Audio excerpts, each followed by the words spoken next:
Balik lagi di channel Kata Putra bersama saya Edo.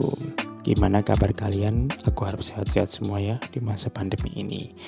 Dan terima kasih udah kembali, terima kasih udah klik video ini dan terima kasih udah mampir di sini. Untuk kali ini aku ingin bahas tentang sebuah penolakan. Jadi tentang sebuah penolakan.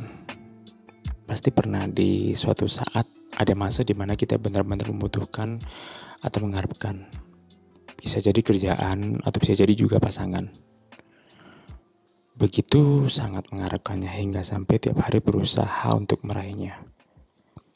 Ya meskipun di akhir hari belum ada tanda-tanda kita bisa mendapatkannya. Namun ketika sampai di rumah gak putus doa dan harapan kita untuk berharap besok ada kabar baik. Dan tiba-tiba hari yang dinanti pun tiba. Di saat pagi menjelang gitu tiba-tiba ada kabar. Entah itu kerjaan mungkin. Ya tanpa pikir panjang kita langsung siap-siap dong untuk nyemput peluang ini kan. Siapin semaksimal mungkin dan sebagus mungkin. Udah pokoknya wangi, terus cepat-cepat pergi ke tempat meeting yang dijanjikan. Kita ketemu, kita presentasi dengan ada yang pasti nih. Udah wis tanpa celah, tanpa ragu, untuk kita perfect. Kita yakin ini presentasi kita pasti baik. Dan calon klien kita, harapan kita, bayangan kita setuju pasti. Karena apa yang klien inginkan, apa yang di request oleh klien kita sanggupin pada saat meeting itu. Udah kelar, hari itu kelar, kita pulang masing-masing, klien pulang, aku pulang. Ya dipikir kelar aja kan, ketika sampai di rumah, waktu ketemu pun gak ada masalah, gak ada request yang gak bisa kita sanggupkan. Kok bahasa aku rancu ya? Gak ada request yang gak bisa kita lakukan. Ya menurut teori sih aman-aman aja. Bener kan, aman-aman aja. Coba kalian pikir, kalau semua ya kita udah checklist semua, pasti teorinya sih aman-aman aja, gak ada yang berubah. Namun tak diduga dan tak dinyana, tiba-tiba ada telepon berdering. Diangkat dan ternyata benar. Apa yang kita harapkan, apa yang kita inginkan, apa yang kita ekspektasikan kemarin gak berwujud. Interview itu gagal, project kita gagal, dan otomatis bayangan-bayangan kita di masa depan pun mulai abu-abu lagi. Sedih, ya. Kecewa, pasti. Marah, ya jelas manusia. Tapi apa mau nyamperin terus, gak terima. Mungkin kalau di umur-umur yang 25 ke bawah mungkin masih bisa seperti itu.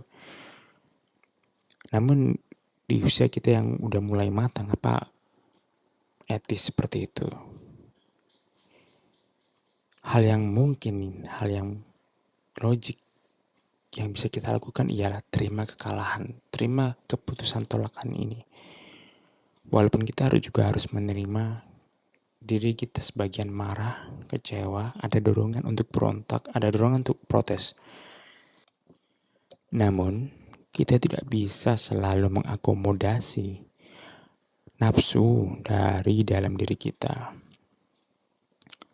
Nafsu pingin tengkar, ya kita di usia berapa ya kan. Lagian juga misalkan tengkar pun, protes pun, kemungkinan juga gak ngubah keputusan. Sekalipun misalkan ngubah, Yang ada kerja tanpa hati yang tulus, yang di sana juga nggak jujur, kita juga kerja nggak ada puasnya. Serius deh. Menerima kekalahan memang tidak mudah. Menerima kekalahan bagaikan kita minum pil pahit yang kita hampir muntah untuk minumnya itu. Tapi hidup terus berjalan. Kita harus terus move on. Kalau kita tidak bisa damai dengan diri kita dengan cara menerima itu semua, bagaimana bisa kita teruskan hidup kita dengan enjoy, dengan menikmati semua detik-detik di depan. Sedangkan kita tidak tahu yang di depan kita bagaimana. Bisa jadi lebih indah, bisa jadi lebih bagus. Karena yang harus kita yakin, kebahagiaan gak datang dari kerjaan itu juga.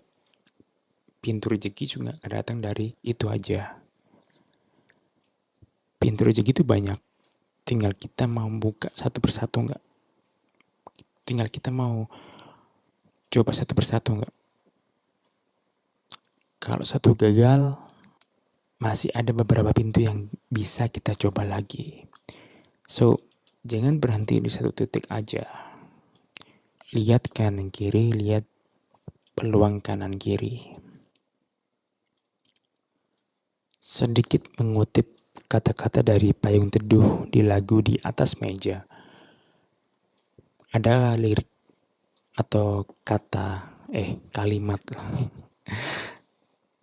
yang bunyinya, mengapa takut pada lara, sementara semua rasa bisa kita cipta. Ini menggambarkan bahwa kita bisa memanipulasi perasaan kita yang dari kecewa menjadi suka. Tinggal pola pikir kita aja yang diubah, yang dibentuk sama kita sendiri. Kita bisa itu. Belajar menerima dengan ikhlas memang berat dan susah, namun sangat berguna untuk kehidupan ini. Coba lihat penolakan ini dari sisi yang berbeda, dari perspektif yang berbeda. Mungkin bisa banyak hal yang bisa kamu ambil. Jangan selalu melihat hasil, namun lihatlah juga bagaimana perjuangan kita atau proses kita hingga sampai di titik sebelum penolakan itu. Pasti ada beberapa perjuangan yang seharusnya kalau kita melihat ke belakang itu, kita harus bangga pada diri kita sendiri. Kita harus menguatkan diri kita sendiri. Jangan terlalu membesar-besarkan masalah penolakan ini. Kamu tidak sendiri dalam penolakan ini. Banyak sekali orang di dunia yang merasakan pernah ditolak. Sebagai contoh, Jack Ma pernah ditolak bekerja di KFC.